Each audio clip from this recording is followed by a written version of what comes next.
एक दिन ठाकुर जी अपने ग्वाल वालों के संग खेल रहे थे, तो ठाकुर जी ने ऐसे खेल खेल में श्रीदामा को धक्का दिया। श्रीदामा गिर गया, बहुत जोर से रोया। ठाकुर जी बोले, अरे भैया शांत है जा, लग गई। अरे ठीक है अब शांत है जा। लेकिन श्रीदामा शांत नहीं हो गए। ठाकुर जी बोले, तुम कैसे हो? गोकुल में रहे में हम।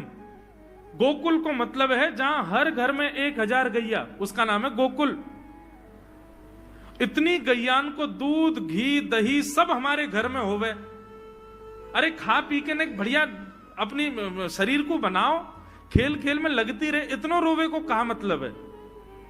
तो श्रीदामा क्रोध में भर के बोला, तू तो राजा को बेटा है लाला, तो को मक्खन खावे को मिले, घी खावे को मिले, दही पीवे को मिले। हम लोग तो बेचारे गरीब ब्रजवासी हैं।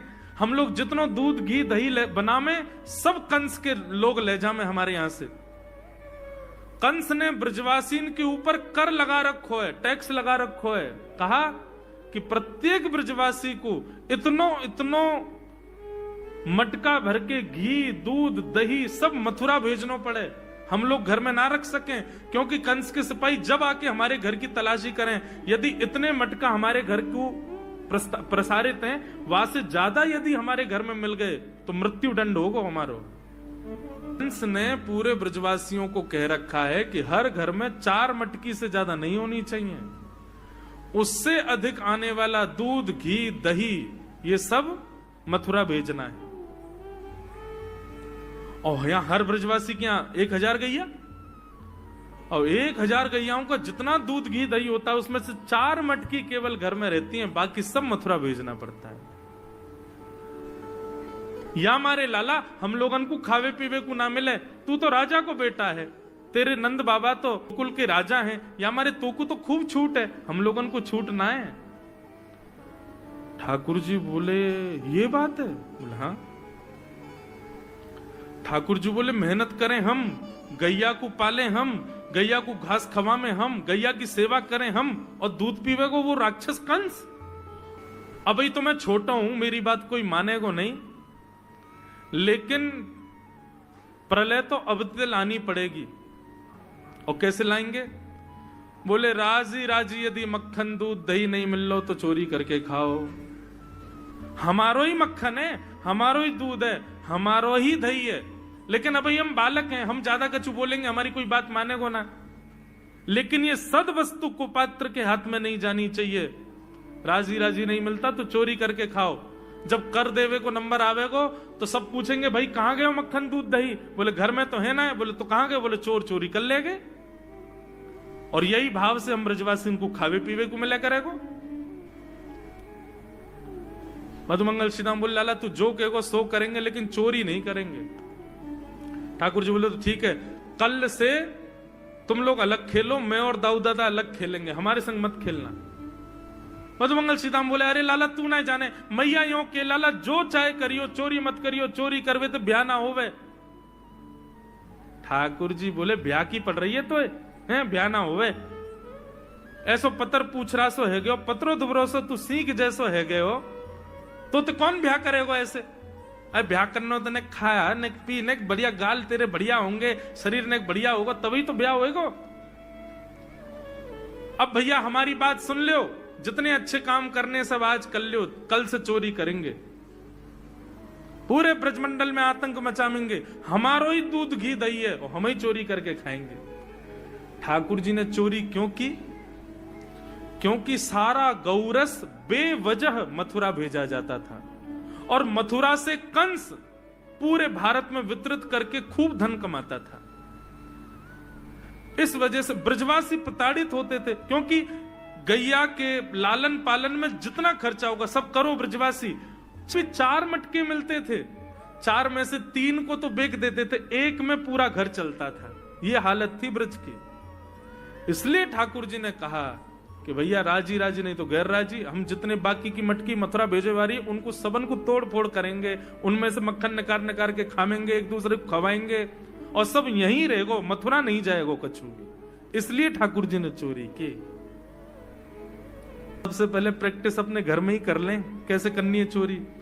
सो अगले दिन ठाकुर जी सवेरे उठे और देखने लगे, यशोदा मैया देख तो नहीं रही, और ठाकुर जी चुपचाप गए महाराज जहां पर सारे मक्खन दूध दही रखे, वहां पहुंच गए गौरस भंडार में। और गौरस भंडार में एक मटकी के ऊपर से ढक्कन हटाए करके जैसे ही ठाकुर जी ने हाथ बोर के पानो प्रारंभ किया, सामने एक खंबा था, उसमें मणि लग रही थी। आज पहली बार 3.5 वर्ष की आयु में ठाकुर जी ने अपना प्रतिबिंब देखा। ठाकुर जी ने जैसे ही प्रतिबिंब में अपने रूप को देखा, अपने रूप को देख करके ठाकुर जी बोले, हो तू भी आयो यहां चोरी करवे? अपने आप से ही बात कर रहे हैं ठाकुर जी। अरे मैंने कही तो हती अपने अपने घर में चोरी करनी है, तू दारी के मेरे घर में आगो चोरी करवे? ठाकुर जी अपने प्रतिबिंब से बात कर रहे हैं। अब गौरस भंडार में ठाकुर जी की आवाज गूंज रही थी और वो गूंजते हुए रसोई घर में जा रही थी। रसोई में मैया ने सुनी, बोले ये लाला कहां थे बोल लो है? उठ गयो कन्हैया, मुझको पतो भी ना चली, नूपुरन की आवाज ना आई। मैया दौड़ करके गई तो देखा ढूंढते ढूंढते गौरस भंडार में ठाकुर जी अपने प्रतिबिंब से बात कर रहे हैं। कितनी सुंदर झांकी है ठाकुर जी की। ठाकुर जी मक्खन पा रहे हैं। बोले अच्छा अब आ तो गयो है यहां पे, लेकिन सुन चुपचाप चोरी करके भाग जाइयो, मेरी मैया बहुत मारेगी तो को। बाकू यदि पतो चल गई तू चोरी कर रहा है तो को उखलते बांध देगी, मेरी मैया बहुत मारेगी। चुपचाप चोरी कर और निकलने यहां से। ठाकुर जी चोरी की बात कर रहे थे, यशोदा मैया ने पीछे से सुनी, लाला ओ कन्हैया। ठाकुर जी घबरा गए, मैया कैसे आ गई? हाँ मैया, कौन से बात कर रहे हो तू? अरे मैया देख हमारे घर में चोर घुसायो है। अपने प्रतिबिंब को दिखा करके ठाकुर जी कह रहे हैं, देख मैया हमारे घर में चोर घुसायो, जे चोरी कर रहे हो हमारे यहाँ के मक्खन की, तो मैं यहाँ को पकड़वे आयो हूं। नन्हे से गोपाल जी, बहुत मधुर लीला। मैया हंस भी रही है और क्रोध भी कर रही। बोले अच्छा जो चोरी कर रहे हो? बोले हाँ। चल याकू तो मैं पकड़ लूंगी, लेकिन जे बता तेरे हाथ में मक्खन कैसे लगो? तू तो याकू पकड़वे आयो ना। अब मैया याकी मैं कहा बताऊं, तेने मेरे हाथ में पद्म राग के ऐसे ऐसे बढ़िया कंगन पहना रखे हैं, कड़ूला पहना रखे हैं सोने के। जब मैं धूप में निकलूं ना तो धूप की किरण से मुंह को बहुत जलन है जाए हाथ में।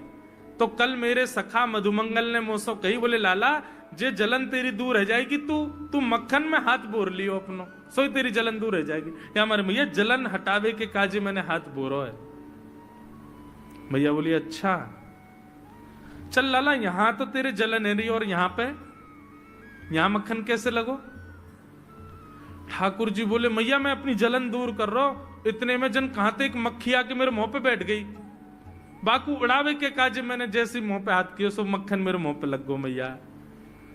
मैया बोली लाला तू चोरी भी करन लगो और अब झूठ भी बोलन लगो मुझसे। ठाकुर जी ने ग्वाल बालों से कहा, भैया मिशन फेल हो गया, घर में तो चोरी नहीं कर पाए हम, अब दूसरे इनके घर में दावे बोलो। एक दिन महाराज ठाकुर जी का जब आतंक खूब बढ़ गया गोकुल में, सब गोपियों ने जाकर के मैया से शिकायत करी। बोले मैया अपने लाला को संभाल लियो, नहीं तो काउदना हम देख लेंगी और फिर हमसे मत कहियो कि तेने मेरे लाला से यूं क्यों कही। मैया बोली कहा क्यों मेरे लाला ने?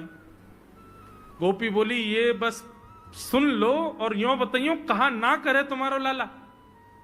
देख वे मैं 3.5 बरस को है, बाकी पेट में इतनी बड़ी बड़ी दाढ़ी है, बाकी मतलब बलवान है कि सब जानकारी है या कुछ छोटो बालक मत समझियो। गोपियों ने जाकर के अपनी अपनी दुख दर्द सुनाए मैया को। मैया बोली अरे भैया मेरे लाला को मक्खन की कोई कमी थोड़ी है, मेरे लाला को दूध की कोई कमी थोड़ी है। मेरो लाला चाहे तो मक्खन से नहावे, दूध में नहावे, इतना मक्खन दूध दही मेरे घर पे, तुम्हारे यहां क्यों चोरी करेगो? अरे कई बार बालकन को अपने घर को भोजन बढ़िया ना लगे, दूसरे के घर को बढ़िया लगे, अगर बार ने तुम्हारे यहाँ की नेकात मक्खन खा लिया तो वहां इतना रो क्यों रही हो? मैया आपको अपनो लाला बहुत सीधो लगे ना, हम बताएं कहा करे तुम्हारो लाला? स्वयं खावे हमको कोई दिक्कत नहीं, लेकिन या की एक पूरी मंडली है और पूरी रजिस्टर्ड मंडली है, बाल गोपाल चौर प्रचार प्रसार मंडल, ये घर घर जाके चोरी करते हैं। और मैया तुम्हें कहा बताऊं, जैसे ही कोई गोपी के नयो बालक होवे ना, तो तुम्हारो लाला पूरे मंडल के साथ आवे और वह लाला के सिर पे हाथ धर के, छोटे से बालक के सिर पे हाथ धर के बस 1 वर्ष की प्रतीक्षा, फिर तुम भी हमारी मंडली में आ जाओगे। पूरे गोकुल में भय है तुम्हारे लाला को। स्वयं खावे, ग्वाल बालन को खवावे। मैया यहां तक भी बात समझ में आवे, ग्वाल बालन को खवावे, यो नहीं कि नेकाद मक्खन बच जाए तो रहम करके हमारे काज छोड़ जाए, वाकू बंदरन को खवा दे। यशोदा मैया आश्चर्यचकित होकर सुन रही है, बोले ये नेक्सो लाला ये करे? बोले हाँ मैया। भी बोली मैया अगर चोरी करे तो दिक्कत, और यदि किसी कारण से हमने लाला को रोक दियो, चोरी नहीं कर पाए हमारे घर, तो हमारे रोने क्यों?